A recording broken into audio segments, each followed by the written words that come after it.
Welcome to the Baseface Network.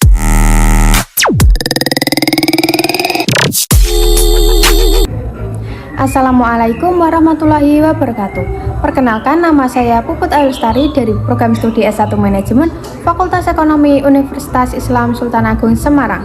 Di sini saya akan mempresentasikan tentang keputusan menentukan tarif listrik 2026 PT PLN Persero. Sebelum masuk ke topik, apa sih PLN itu? Perusahaan Listrik Negara disingkat PLN atau nama resminya adalah PT PLN Persero adalah sebuah BUMN yang mengurusi semua aspek kelistrikan yang ada di Indonesia dengan tujuan untuk menyelenggarakan usaha penyediaan tenaga listrik bagi kepentingan umum dalam jumlah dan mutu yang memadai serta memupuk keuntungan dan melaksanakan penugasan pemerintah di bidang ketenaga listrikan dalam rangka menunjang pembangunan dengan menerapkan prinsip-prinsip perseroan terbatas. Unit PT PLN Persero dibagi dalam beberapa wilayah, antara lain yang pertama untuk mengurusi pembangkitan, yang kedua untuk mengurusi penyaluran atau transmisi dan pengatur beban, yang ketiga untuk mengurusi distribusi kepada pelanggan dibagi dalam unit induk. Namun, khusus untuk kawasan dengan listrik terinterkoneksi Jawa, Bali, unit-unit dibagi dalam unit induk tersendiri, untuk pembangkitan tersendiri, penyaluran atau transmisi tersendiri, pengatur beban tersendiri, dan distribusi tersendiri. Khusus untuk pembangkitan listrik, kebanyakan pembangkitan listrik di Indonesia dipasok oleh perusahaan swasta, walaupun ada beberapa milik PLN. Untuk transmisi Sumatera dan unit induk P3B Sumatera, namun untuk urusan distribusi masih berada di unit induk wilayah atau belum ada unit induk distribusi. Dan selanjutnya yaitu sejarah singkat PLN. Berawal di akhir abad 19, bidang pabrik gula dan pabrik ketenaga listrikan di Indonesia mulai ditingkatkan. Antara tahun 1942 sampai 1945 terjadi peralihan pengelolaan perusahaan-perusahaan Belanda oleh Jepang. Kesempatan ini dimanfaatkan oleh para pemuda dan buruh listrik yang bersama-sama dengan pemimpin KNI Pusat berinisiatif menghadap Presiden Soekarno untuk menyerahkan perusahaan-perusahaan tersebut kepada pemerintah Republik Indonesia. Pada 27 Oktober 1945, Presiden Soekarno membentuk Jabatan Listrik dan Gas di bawah Departemen Pekerjaan Umum dan Tenaga dengan kapasitas pembangkit tenaga listrik sebesar 157,5. Pada tanggal 1 Januari 1961, Jabatan Listrik dan Gas diubah menjadi BPUPLN atau Badan Pemimpin Umum Perusahaan Listrik Negara yang bergerak di bidang listrik, gas, dan kokas yang dibubarkan pada tanggal 1 Januari 1965. Pada tahun 1972, sesuai dengan Peraturan Pemerintah Nomor 18, status Perusahaan Listrik Negara atau PLN ditetapkan sebagai Perusahaan Umum Listrik Negara dan sebagai pemegang kuasa usaha ketenaga listrikan atau PKUK. Sejak tahun 1994, status PLN beralih dari perusahaan umum menjadi perusahaan perseroan atau persero dan juga sebagai PKUK dalam menyediakan listrik. Yang selanjutnya yaitu pengambilan keputusan atau menentukan tarif listrik. 2026 mewujudkan tarif listrik yang berkeadilan dengan memperhatikan biaya pokok penyediaan dengan menerapkan tarif adjustment. Tarif adjustment adalah penyesuaian tarif tenaga listrik yang dilaksanakan apabila terjadi perubahan, baik peningkatan maupun penurunan, salah satu faktor ekonomi mikro, supaya tarif yang dikenakan kepada konsumen mendekati BPP listrik. Tarif adjustment dapat berupa kenaikan atau penurunan tarif listrik tergantung 4 faktor yang mempengaruhi BPP. 4 faktor yang mempengaruhi penetapan tarif adjustment yaitu antara lain, yang pertama, perubahan kurs atau nilai tukar rupiah terhadap US. Yang kedua, Indonesia Crude Price atau ICP atau harga minyak Indonesia. Yang ketiga, inflasi untuk pembiayaan penyediaan tenaga listrik. Yang keempat, faktor lain yang ditetapkan oleh Menteri. Divisi pengambilan keputusan.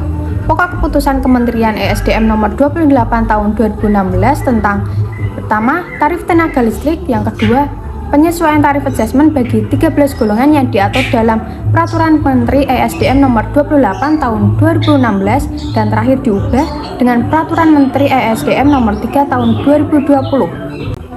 Pengambilan keputusan untuk menetapkan tarif listrik langsung diambil alih oleh pemerintah dan divisi yang terlibat yaitu Direktur Keuangan, sehingga penerapan struktur pengambilan keputusan dan top manajer dalam PT PLN tidak terlaksana. Ini dia 13 golongan yang termasuk dalam tarif adjustment. Selanjutnya, informasi yang terkait dalam keputusan. Pemerintah melalui Kementerian Energi dan Sumber Daya Mineral (ESDM) menetapkan penyesuaian tarif tenaga listrik atau tarif adjustment triwulan 3 tahun 2022 atau periode Juli sampai September 2022. Penyesuaian tarif ini diberlakukan kepada golongan pelanggan rumah tangga berdaya mulai 3.500 volt ampere ke atas atau R1 dan R2 dan golongan pemerintah P1, P2, dan P3. Golongan pelanggan rumah tangga di bawah 3.500 volt ampere, bisnis dan industri tarifnya tetap.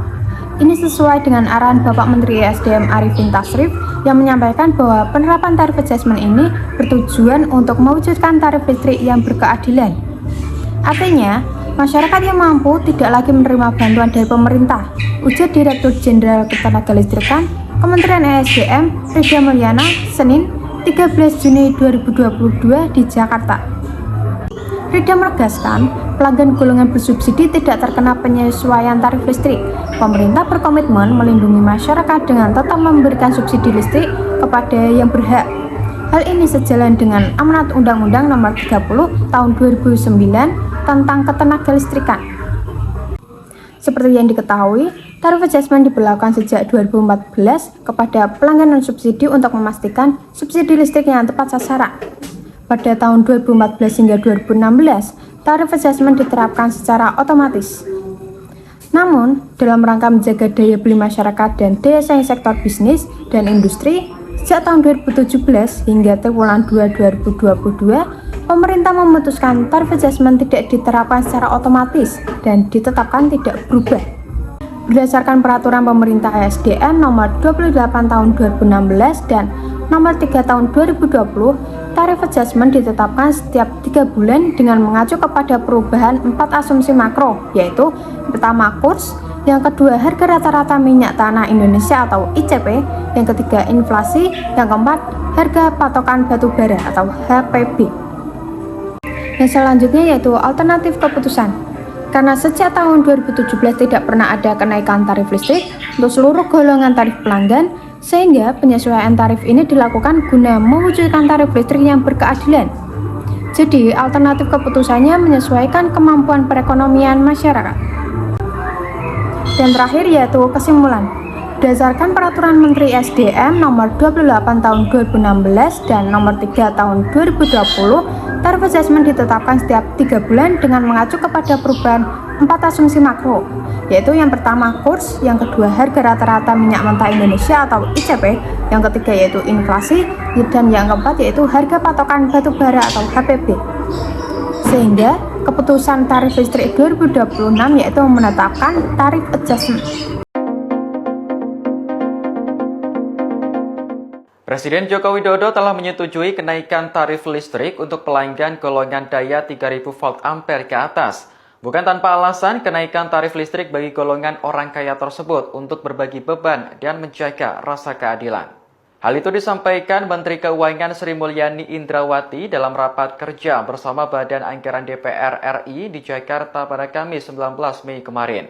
Menurut Sri Mulyani, Presiden dan Kabinet setuju dengan kebijakan tersebut karena pelanggan daya 3000 volt ampere ke atas termasuk kelompok rumah tangga yang mampu. Meski begitu, Sri Mulyani belum menyebutkan kapan kenaikan dilakukan dan berapa besar kenaikannya. Dikutip dari tribunnews.com, pemerintah selama ini sudah menanggung kompensasi listrik dengan alokasi anggaran 21,4 triliun rupiah. Semula anggaran kompensasi listrik tidak tersedia dalam APBN 2022. Namun beban subsidi yang ditanggung APBN terus meningkat seiring kenaikan harga energi seperti minyak mentah dunia dan kenaikan harga pangan. Awalnya di APBN 2022 dialokasikan anggaran subsidi sebesar 152,5 triliun rupiah. Namun sekarang pemerintah mengusulkan tambahan 291 triliun rupiah menjadi 443,6 triliun rupiah. Jika DPR menyetujui usulan pemerintah itu, harga BBM dan listrik untuk masyarakat menengah ke bawah tidak akan dinaikkan. Menurut Sri Mulyani, kenaikan minyak dunia membuat pemerintah tidak punya banyak pilihan antara menaikkan subsidi atau menaikkan harga BBM dan juga listrik. Pemerintah berencana menaikkan tarif dasar listrik untuk pelanggan 3.500 volt ampere ke atas. Kenaikan berlaku mulai 1 Juli mendatang. Kenaikan tarif dasar listrik mengacu pada nilai tukar rupiah, harga minyak dunia, harga batu bara, dan inflasi. Rincian kenaikan tarif dasar listrik berkisar 17,64%, baik untuk yang di atas 3.500 volt ampere maupun di atas 6.600 volt ampere. DPR menyetujui langkah pemerintah selama kenaikan hanya untuk tarif dasar listrik non-subsidi. Karena pelanggan 3.000 VA ke atas adalah pelanggan yang mampu membayar tarif listrik yang telah disesuaikan. Ya. Jadi kami ingin mendapatkan masukan lebih lanjut lagi tentang berapa kenaikan tarif listrik tersebut. Tetapi prinsipnya yang 900 VA dan 450 VA itu akan tetap bertahan dan kami setuju itu. Dan yang untuk 3.000 VA karena mereka adalah kalangan mampu, ya saya rasa sudah merupakan konsekuensi logis bagi mereka untuk ikut berpartisipasi, jangan sampai pemerintah menanggung semuanya. Sekian presentasi dari saya, mohon maaf apabila ada kesalahan kata dan pengucapan. Terima kasih. Wassalamualaikum warahmatullahi wabarakatuh.